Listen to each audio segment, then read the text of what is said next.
नमस्कार प्यारे दोस्तों, आज मैं जेएसएससी खोटा सिलेबस के अनुसार सोनमाटी की 5वीं कहानी अजवायर भौजिक बेडाल चेंगा का लाइन बाय लाइन डिस्कशन करने वाली हूँ, जिसके रचनाकार प्रोफेसर विनोद कुमार हैं। और इस कहानी के मुख्य पात्र है भौजी, जो कि ठेपा मार है यानी अनपढ़ है। और इस कहानी को लिखे हैं लेखक, जो कि भौजी के क्या लगते हैं, देवर लगते हैं। लेखक भौजी के देवर लगते हैं। और जो भौजी के जो हस्बैंड है यानी लेखक के जो दादा है, भाई है, वो क्या है, 10th पास है और कचहरी में पेशकार का बाबू है। कचहरी में क्या है, पेशकार बाबू का जॉब कर रहे हैं। और जो भौजी और दादा का 10 गो संतान है, कितना है, 10 ठो संतान। उसमें से 8 लड़का है और 2 लड़की है। 8 लड़का में से एक लड़का का नाम इस कहानी में दर्शाया गया है, जिसका नाम है टुकना। क्या नाम है, टुकना। और 2 लड़की का नाम भी बताया गया है, जिसमें से एक का नाम सुमा और दूसरे का नाम कूना। ये हो गए इस कहानी के सारे पात्र। और इस कहानी में यह दिखाया गया है कि अनपढ़ औरत एक घर को पूरी तरह से बर्बाद कर देती है और उसे मतलब शिक्षा का महत्व नहीं पता होता है। टहटा रो तकरो पर जेठ के लुक लहरी, कौन माय के लाल जे घर से बाहर निकलत।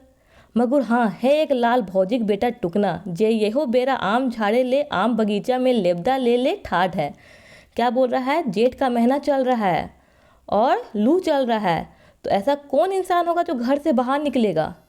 लेकिन है एक ठो लाल, जो है भौजी का बेटा, जिसका नाम क्या है, टुकना, जिसे मैं अभी बताई थी।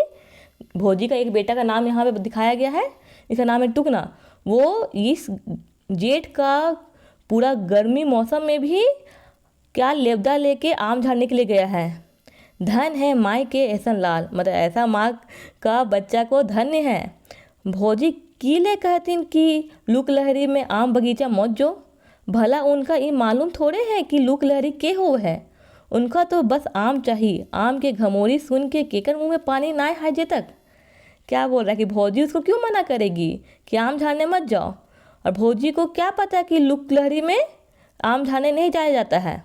तो उनको क्या चाहिए, उनको भौजी को क्या चाहिए कि आम चाहिए, जिससे वो घमोरी बनाएगी। और घमोरी को सुनकर किसको मुँह में पानी नहीं आ जाता है। हम सभी को घमोरी का पूरा नमक डाल के, मिर्चा डाल के जो बनता है हमसे, सभी को मुंह में पानी आ ही जाता है। फिर भौजी के तो भैर के क्या बोल रहा है, फिर भौजी के तो घर भैर में एक छत्तर राज हैं, नाय तो वो दादा के गिने हथिन और नाय माय बाबूजी के माता तिहर से चले हथिन। बोल रहा है जो भौजी है उसको एक राजा जैसा राज है, मतलब घर की मालकिन कौन है, भौजी। घर की मालकिन भौजी है। ना वो अपने ना वो लेखक के भैया को गिनती है, ना ही अपना सास ससुर को गिनती है और अपना मनमानी करती है। फिर बता रहा है, गोटे 10 गो बाल बच्चा और दूजो बेगत, आपन सीधे दर्जन के हिसाब है ओकठेन। मतलब बोल रहा है कि 10 गो उसका बाल बच्चा है और अपने 2 ठो है, एक भैया एक भौजाई, टोटल मिलके 12 और 1 दर्जन उसके पास टोटल है। तो क्या बोला जा रहा है, मालकिन तो यही रहत, मगर अजवायर बेसल खाए से मोटा गेल थी, ऐसन जैसन डंडी मार सेठ के सेटाइन। मतलब मालकिन तो घर का यही है, लेकिन दिन भर अजवायर बैठा रहती है और जिसके कारण से वो घर का काम किसी किसी को दे देती होगी और दिन भर अजवायर बैठा रहती होगी।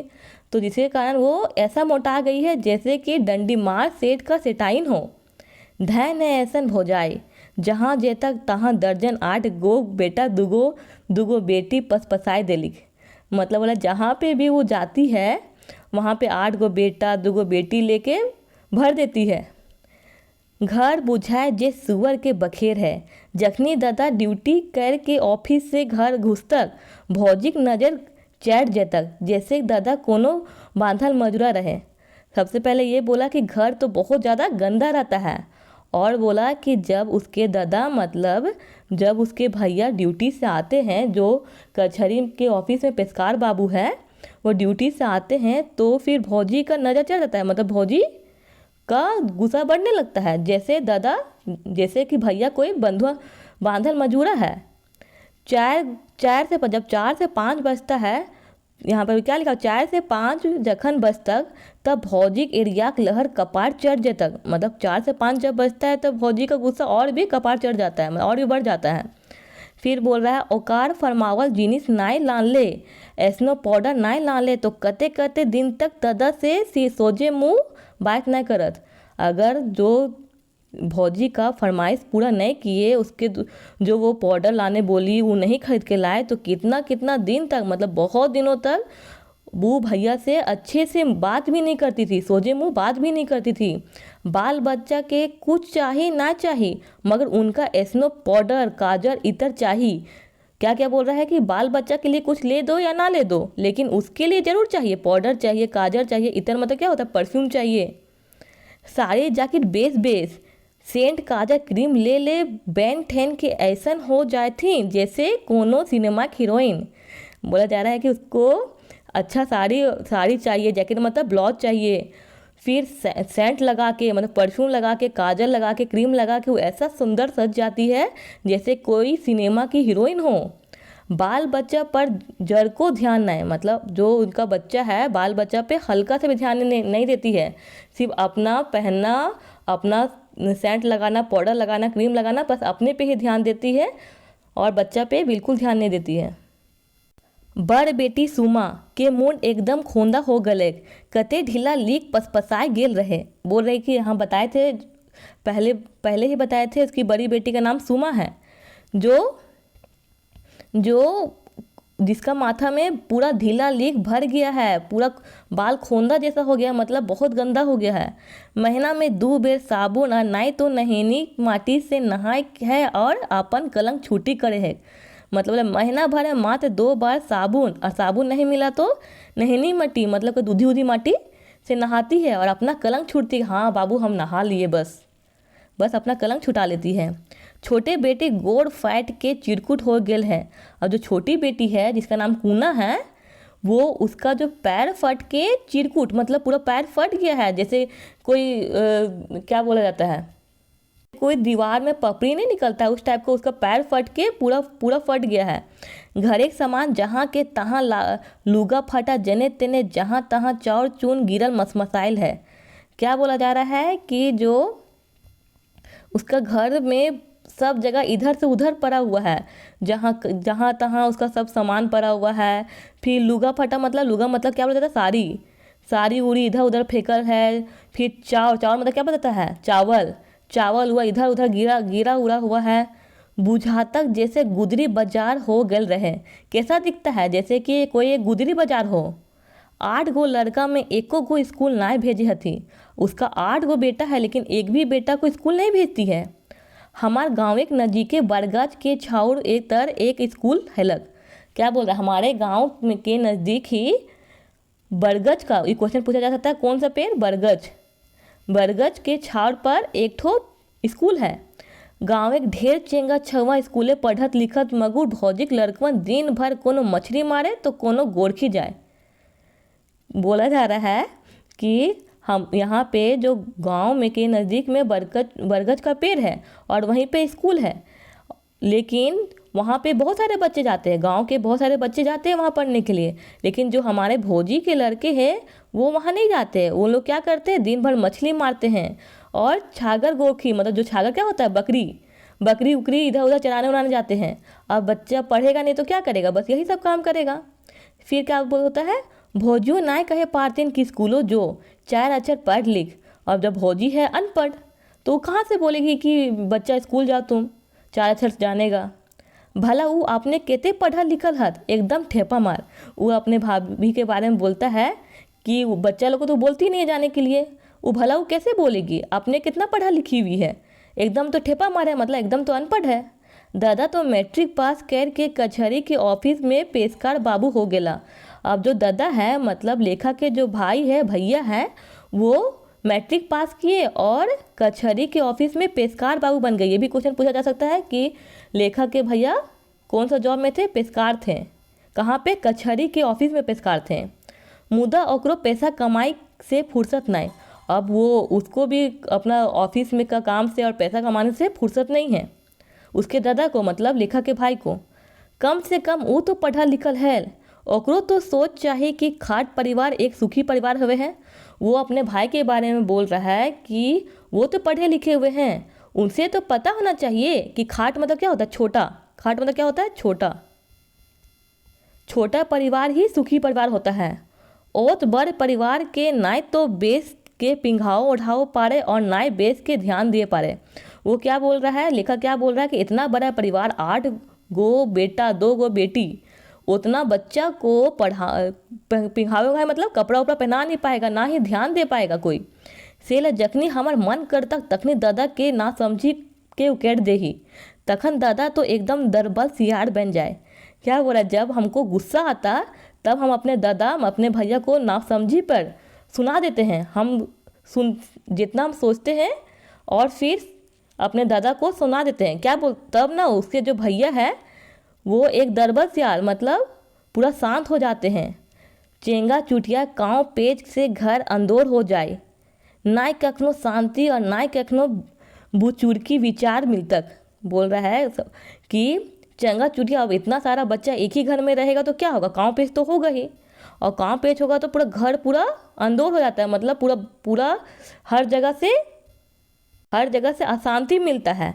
तो हर जगह शांति रहेगा तो अपना विचार कहीं ना कुछ अच्छा से विचार कर पाता है लेखक।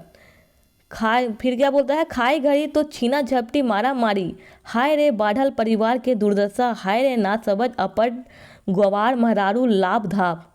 यहाँ बोल रहा है कि जब खाने का टाइम आता है तो अब इतना सारा बच्चा है तो छीना झपटी होने का, हम खाएंगे हमारा मारी होने लगता है। तो फिर लेखक बोलता है कि ये क्या दुर्दशा है, बड़ा परिवार का दुर्दशा ऐसा ही है। और ना ये ना समझ अनपढ़ गवार महरारू, मतलब ना समझ अनपढ़ गवार औरत का कारण ये परिवार ऐसा हो गया है। कहल गेल है पढ़ल लिखल साफ सुथर माई बाप बेटा बेटी के पढ़ावे लिखावे साफ सुथर रख पा रहे हैं। कहा गया है यह बात कि जो माता पिता साफ सुथरा और पढ़े लिखे होते हैं वही अपने बाल बच्चा को, अपने बेटा बेटी को पढ़ाते लिखाते और साफ सुथरा रख पाते हैं। माए बाप चेंगाक सबले पहले शिक्षक हवे हेतिन, माए बाप ही अपने बच्चा का सबसे पहला शिक्षक होते हैं। जैसन माए बाप तैसने बेटा बेटी, और जैसा माँ बाप होते हैं वैसा ही बाल बच्चा निकलता है।